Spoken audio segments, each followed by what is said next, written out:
Our Adrian Wojnarowski reports that the Celtics are trading four-time All-Star point guard Kemba Walker to the Thunder for Al Horford, young center Moses Brown, and, of course, the 31-year-old Walker spent the last two seasons in Boston, missed the final two playoff games in Boston's losses to Brooklyn. So here's a full look at the trade, including the draft picks that are involved here. So, Jackie, what's your reaction to all this?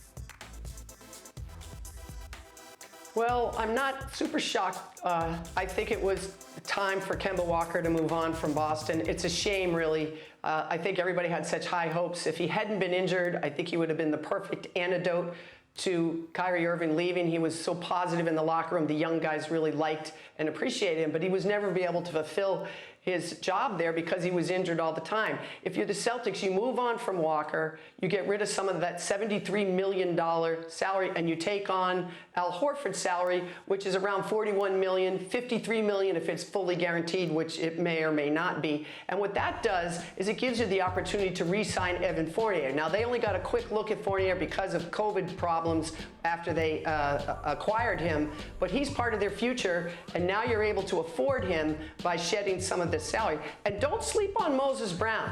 Moses Brown is a nice young two-way player that can also help them. I will tell you this, all this movement tells me that they're not done.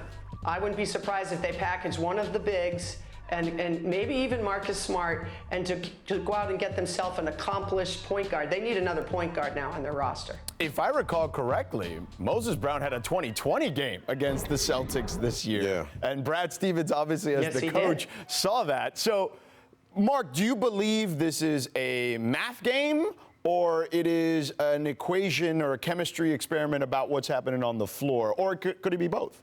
Well, first of all, let me say this about Kemba. Every time we beat up these players about making a decision to go somewhere, he decided to go to Boston. Right. He expected to be a star there for a long time, and now he's going to Oklahoma City. With all due respect to Oklahoma City, I'm sure he's disappointed. Right, so the next time people want to beat up these stars for making decisions, here's another example. Yeah. But let's talk about the lead that's buried from the Celtics in their press release. Not even in the headline or the subhead, Moses Brown.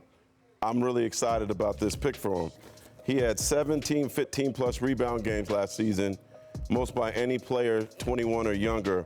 He averaged 12.5 points, 12 rebounds in March, and in his last game with the Thunder against the Clippers on May 16th, he had 24 points, 18 rebounds, and 7 blocks. Right.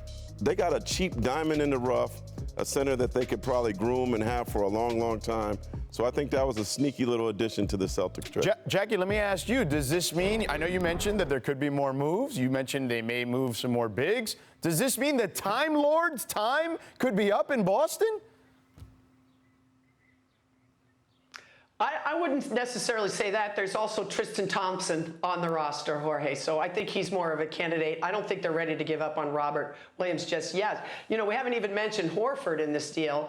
Now, I've said this 1,000 times. For 90% of the players in the NBA, it's all about fit. Al Horford fit when he was in Boston. They did not move on from him. He moved on from them. As you know, went to Philadelphia. It was a terrible fit. Now that Horford's back in Boston, and again, we have to see about his knee because he's had some knee trouble, I envision him at playing the 5 in some points. So it'll be interesting to see as they go forward. I don't think the roster that they have at this exact moment will be the roster that they'll start with next fall. It doesn't make sense to me. One of those bigs has got to go. All right, let's move on to the OKC aspect of this. Sam Presti and the Thunder now possess 18 first-round picks through the year 2027. Yes, you heard that right.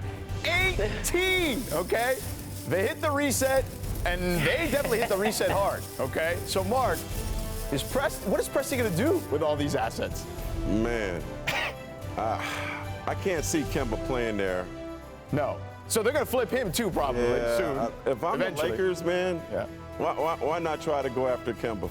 I've said this, and people on radio here have killed me for that. To me, it makes a lot of sense. Kuzma's already looks like he's on his way out. Oh, well, we'll get to that later. We'll get to that, but yeah, I'm looking for some of these this treasure chest to get moved this summer. Jackie, is there something to be said about maybe having too many assets? I mean, in Boston, they at one time had a ton of assets too, and if you look back at what they got for some of those assets, you know, they didn't get as much as maybe one would have hoped.